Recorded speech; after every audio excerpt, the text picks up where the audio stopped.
Thank you guys very much. I'm sorry I was running a little bit late. We're kind of going all across the state. Nobody's going to work harder for this job than we're doing right now. And I want to thank each and every one of you for joining us today. This is really a blessing. Thank you, Ken and Penny, for pulling this stuff together.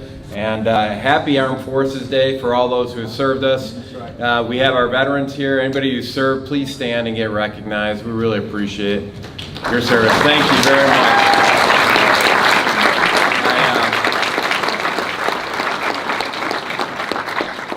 Very much appreciated. So, you guys had bullets flying at you. I got words flying at me. And I just really take it very seriously what you guys are doing. So we're trying to defend our liberty, our freedoms, our Constitution, our way of life here in Michigan and across the country.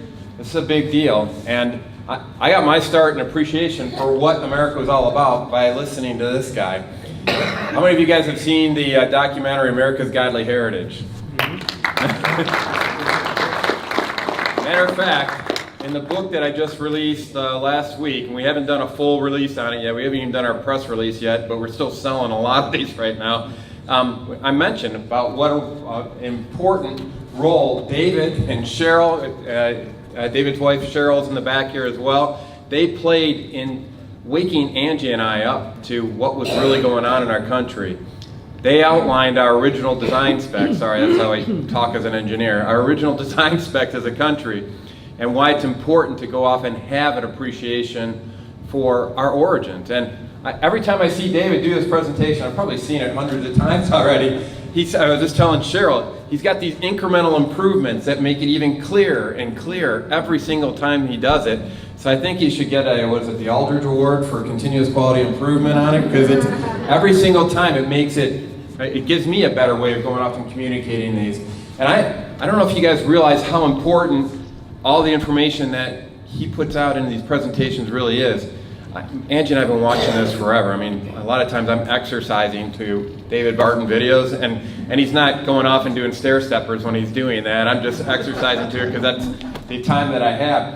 And I recently was engaged in a focus group for the last 2 years on Michigan social studies standards, because the first cut that they put out there, frankly, was pure indoctrination. And I said, not on my watch. And I put together a letter that identified 15 issues that had to get reconciled before we get my support. And I got 17 of my colleagues in the Senate and in the House to actually sign this. We sent it to State Board of Education, and to their credit, they started a focus group for 2 years, and I was the only legislator on that focus group. I was pretty much outnumbered from a worldview, about 20 to 1. But technically, I guess it was 20 to 2, because I had all the information that David had provided with me going into these discussions, and we got agreement on all 15 of those issues because I could trace back to the actual data that he provided. And so just to give you a clue, I mean, before I got engaged with my colleague support, we had things where they only talk about Islam in our education. They had a dedicated section on the rise of Islam in our social studies standards. I said, that doesn't sound right for a nation founded on Judeo-Christian principles. I think we need to balance that out a little bit. So now we've got a discussion of the rise of Christianity. They used to just talk about LGBTQ. They used to just talk about civil rights around LGBTQ issue. And I sit there and go, well, all right, fine. If it's something that's a topic of today, people want to talk about it. I don't believe it's one of those that you talk about in context of civil rights. But if you are going to talk about it, talk about religious conscience. And talk about how that's infringing upon families like the Tennis family, who, because they wouldn't support gay marriage on their farm, they were denied the access to a market to be able to sell their goods at a market. That's wrong. So now we're going to have a balanced discussion. Now if you want to talk about progressive policies, now you're going to talk about conservative policies. So this little guy called Calvin Coolidge and Warren G. Hardin may actually get some room in our textbooks for a change. And there's something else that was kind of fundamental. Believe it or not, this was actually the toughest nut to crack during these debates, was what do you call our system of government? So they insisted, of course, that it was a democracy, and of course I said, no, actually, we're a constitutional republic. And but I said, tell you what, you tell me what your proof is for democracy, and I'll highlight why I believe we're a constitutional republic. And I sat there and I said, number one, I've got Article 4, Section 4 of our Constitution guarantees a Republican form of government. I've got this whole thing called a Pledge of Allegiance and to the republic for which it stands. I've got Ben Franklin coming out of the Constitutional Convention saying a republic if you can keep it. We got the Federalist Papers. I said, okay, what do you got that says we're a democracy? You know what they said? They said, that's what our textbooks say it is. And I said, really? Get out your math textbooks. If they say 2 + 2 = 5, get rid of them too. And so we finally ended up winning this and got that through there. But there's one term.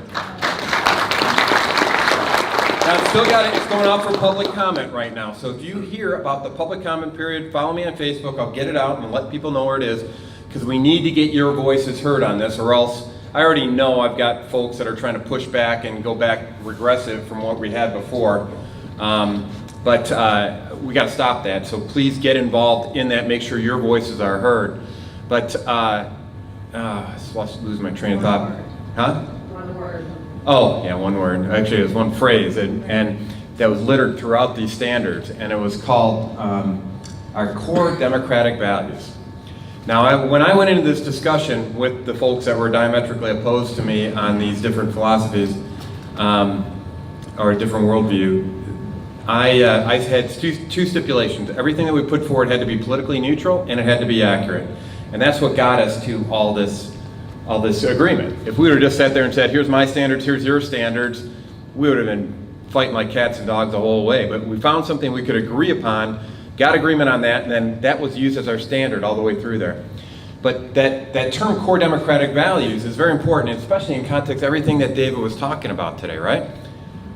It's that bedrock principle. What makes us unique from all the other nations in the world? And he was instrumental in giving me the ammunition I need to go off and make that case and defend it.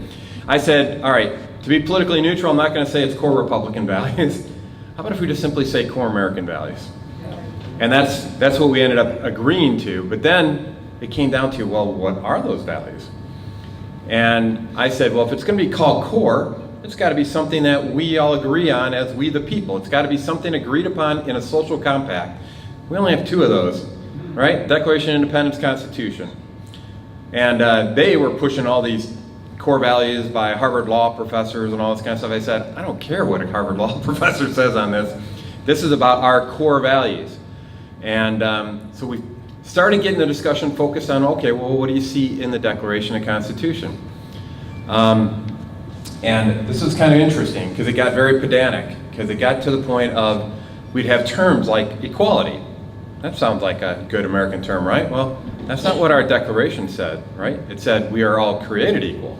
If you would just list equality as a core value, what does that open the door to?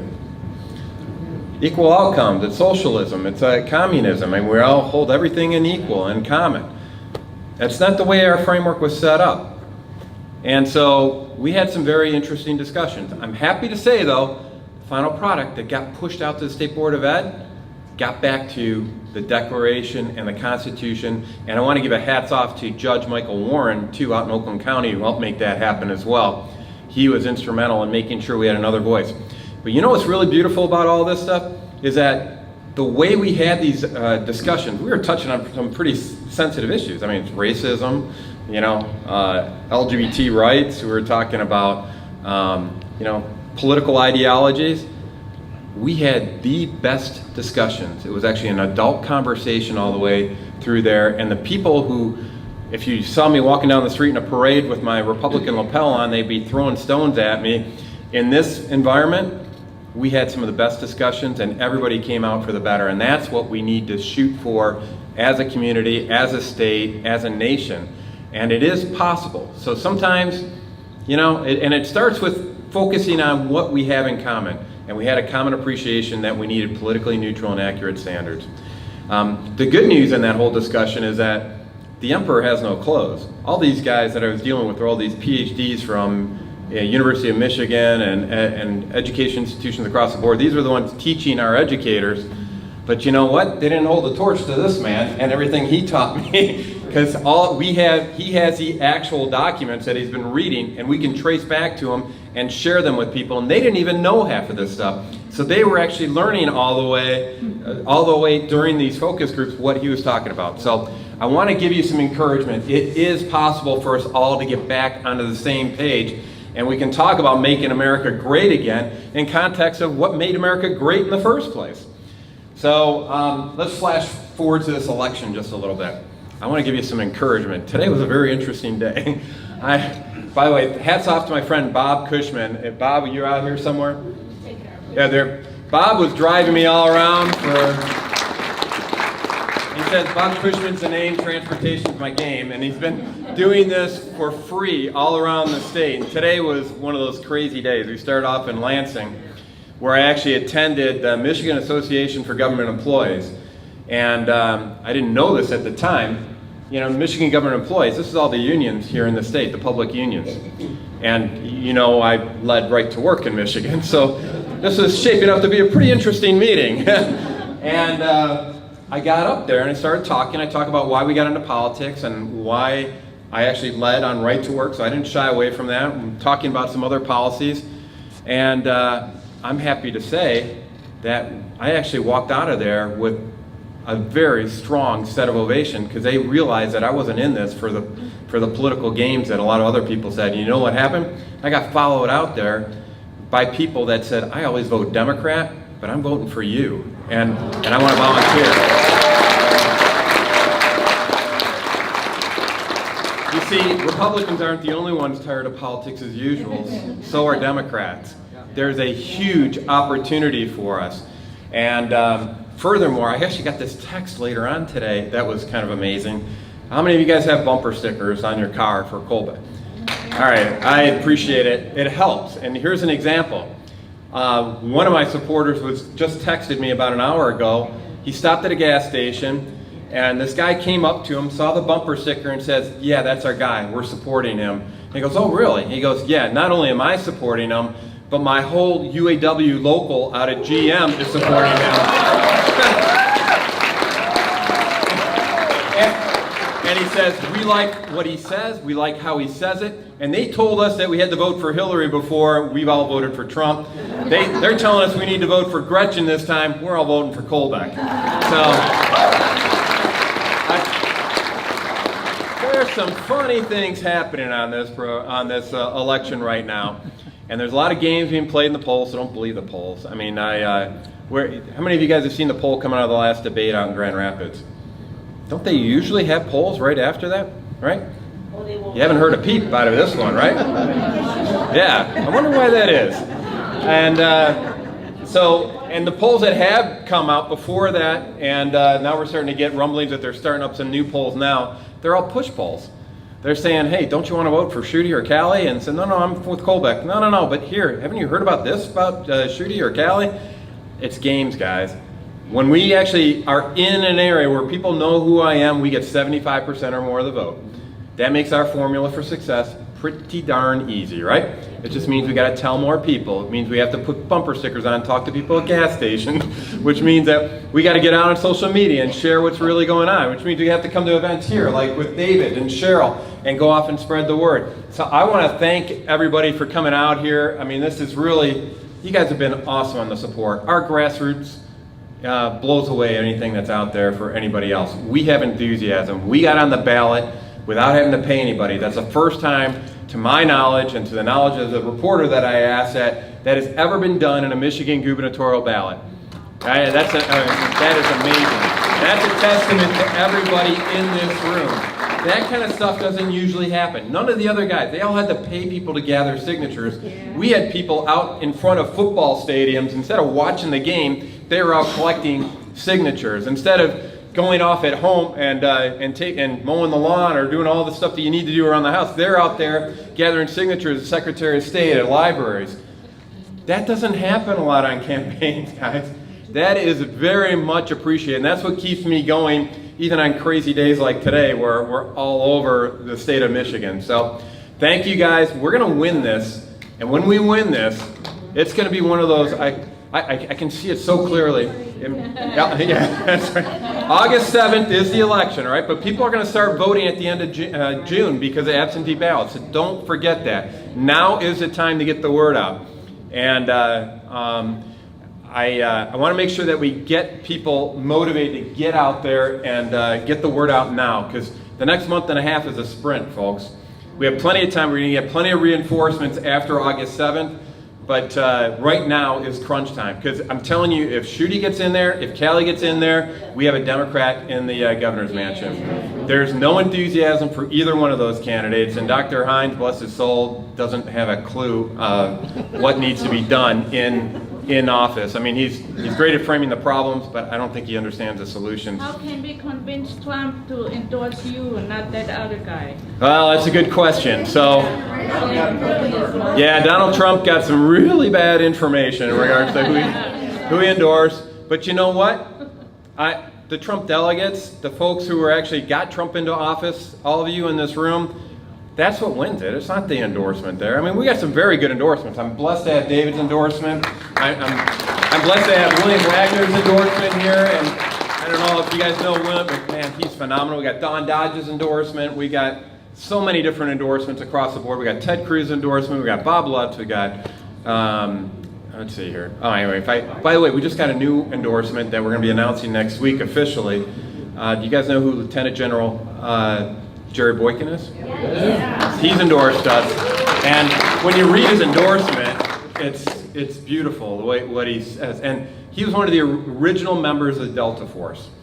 This guy, Manuel Noriega, you remember that guy out in Panama? He actually surrendered to General Boykin. So this is a big deal, and he's working with Family Research Council. This is not a Family Research Council endorsement, but he works there. He's a principled man. He talks a lot about a lot of the issues that I've been talking about here in Michigan that the media doesn't like to talk about in truthful manners. So I just want to say the momentum on our campaign is swinging very much in the right direction. We just got to keep up the pace, and believe me, it's tiring.